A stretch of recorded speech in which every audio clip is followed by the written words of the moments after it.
Olá, vamos começar nossa conversa de hoje. O foco é Renabarire, lá de Jucuruçu, na Bahia.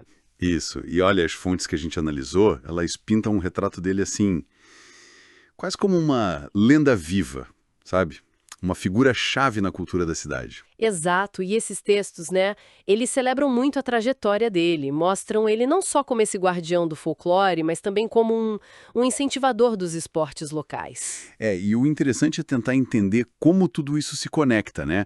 Qual o tamanho real do impacto do Renabarire para a identidade, para a memória de Jucuruçu. É um mergulho que vale a pena. E para começar a entender essa figura, acho que o melhor caminho é o famoso Boi Janeiro, o Bumba Meu Boi de lá, certo?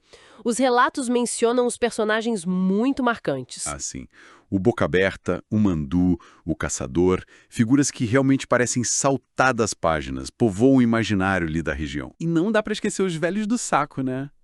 Achei curiosa a história que as fontes trazem. Aquela de assustar as crianças desobedientes, carregando nos sacos. Pois é, isso. Mostra muito dessa mistura, né, de encanto, folclore. E até um certo medo, um respeito, né? E o Renabarire, nesses relatos, ele aparece como o zelador dessa tradição. Ele que mantinha essa magia toda viva, não era só organizar, ele era o espírito do boi, de alguma forma. As fontes descrevem ele como um jucuruçuense nato. Alguém que, tipo, dedicou a vida à cultura local de um jeito muito, muito profundo. Mas fico pensando, como ele conseguia? Era só paixão mesmo? Olha, parece que era mais que paixão, sabe? Era quase um método próprio.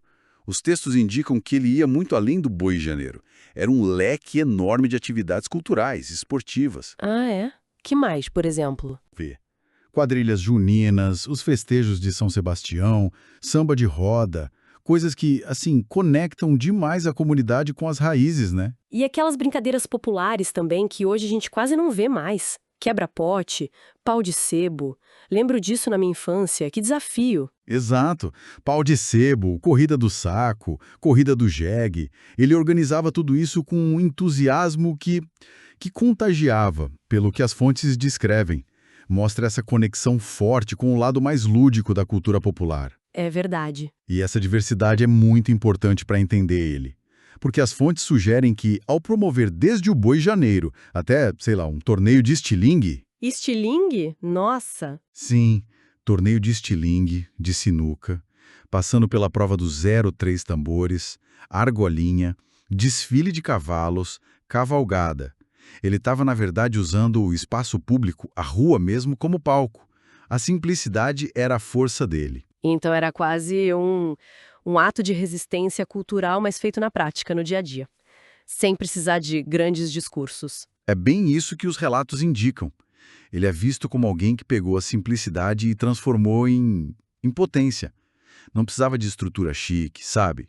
A rua era o palco, a comunidade participava, e essa filosofia que os textos descrevem, de usar a arte, o esporte popular como ferramenta de transformação social, de conectar o passado com o futuro, é muito forte. Ele não era só um organizador, então. Era um mestre, um contador de histórias. Exatamente.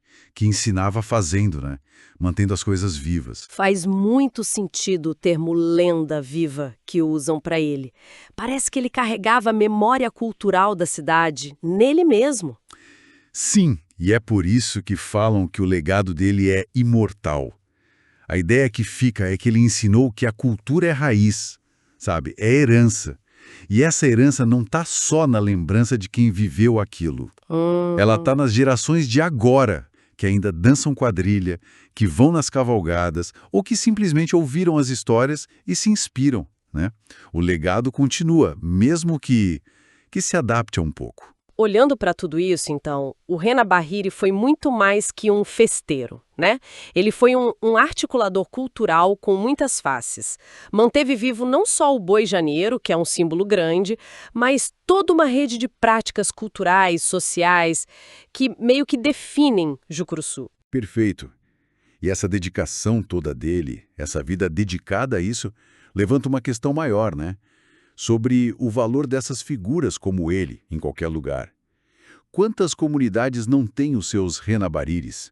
Pessoas que às vezes nem são conhecidas fora dali, mas que são essenciais para manter acesa a identidade local, a memória afetiva. São guardiões mesmo. Verdade. Isso nos deixa com uma reflexão importante, né? Pensando no exemplo do Rena Bariri, nessa dedicação de uma vida inteira, tão presente, tão ativa na cultura local. Exato.